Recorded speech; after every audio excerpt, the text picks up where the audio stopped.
ঘটের ছবি শিবরাত্রি যে শিব ঠাকুর আসন পেতে নিয়েছি। লাল পছন্দ করে না, লাল সাদা আসন পেতেছি, তারপরে সাদা কালারের আসন পেতে তারপরে আমি পিতলের গামলা এবং তামার পাত্রের উপরে শিব ঠাকুর বসিয়েছি। শিব ঠাকুরকে পাথরের পাত্র বা তামার পাত্রের উপরে বসাতে হয়, এখানেও আমি তাই। চারিদিকে মাইক বাজতে শিব পুজো হচ্ছে। আমি গুছিয়ে নিয়েছি ফুল, বেলপাতা, 5 রকম ফুল, বেলপাতা, আকন্দর মালা। আচ্ছা, সাবুন নৈবেদ্য দিতে হয়, আতপ চাল বা নৈবেদ্য দেওয়া যায় না। 5 রকম, যেরকম পেরেছি সেরকম ফল, 5 রকমের বেশি আর কি। 5 রকম মিষ্টি, সন্দেশ, বাতাসা এই সমস্ত দিয়েছি। আর ঘটে জলপূর্ণ ঘট করে চন্দনের তিলক, স্বস্তিক এঁকে তাতে চন্দন দিয়ে আমের পল্লব দিয়েছি। আর ঘটের ওপরে দেখেছেন পান, সুপুরি, কাঁচা টাকা দিয়েছি। এবং অনেকে জলের মধ্যেও এই কাঁচা সুপুরি, হর্তুকে আর কাঁচা টাকা দিয়ে থাকে।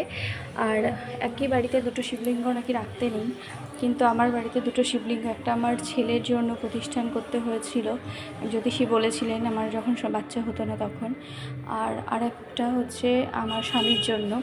তো আমি দুটো একই ঘরে রাখতে নেই, একই আসনে। আমি আমার স্বামীর জন্য আলাদা ঘরে আলাদা আসনে বসিয়ে পুজো করি, প্রতিদিন তাকে জল দিই। আর এটা আমার ছেলের জন্য যেটা করি সেটাও আমি আসনে বসিয়ে, অন্য ঠাকুর ঘরের আসনে বসিয়ে পুজো দিই। আমি দুটো ঠাকুরকে 2 ঘরে রাখি।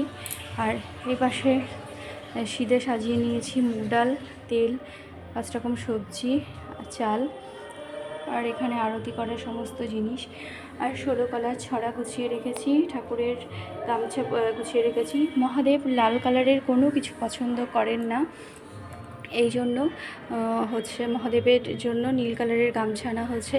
এদিকে রয়েছে 5 ফল সম্প্রদানের, আর এইদিকে আছে হচ্ছে এটাকে বলা হয় কলকে, মহাদেবের প্রসাদ, এটাও ভোগে যায়। তো আমি আমার মতো আমি গুছিয়েছি। আর পুজো গোছাতে আমার ভীষণই ভালো লাগে। এদিকে কোষাকুষি, এদিকে ঘট। আর ঘরটা আমি এই যে ত্রিকাঠি সমস্ত গুছিয়ে রেখেছি, কারণ ঘরটা এসে ঠাকুরমশাই মানে ব্রাহ্মণই এসে মানে বসাবেন, এই জন্য। তো আমি এইভাবে পুজো গোছাই। আর এখানে স্পেশালি পঞ্চামৃত যাকে বলা হয়, এটা হচ্ছে গঙ্গার জল। ওইখানে শিশিতে যেটা শিশি রয়েছে ওটার মধ্যে দুধ, যেটা মাটির ওটার মধ্যে দই, মাটির ভাতটার মধ্যে মধু, ঘি আর চন্দন পাতা, এটা চিনি, এটা দিয়ে পঞ্চামৃত তৈরি করে নেব, দিয়ে মহাদেবকে স্নান করাবো। এই জন্য সবই গুছিয়ে রেখেছি। এবং মহাদেবের পুজোতে আমি জানি শঙ্খ লাগে না, এটা আমার জানা, তাই জন্য আমি আর একটা পাত্রে এই যে শঙ্খ এবং জলশঙ্খ গুছিয়ে নিয়েছি।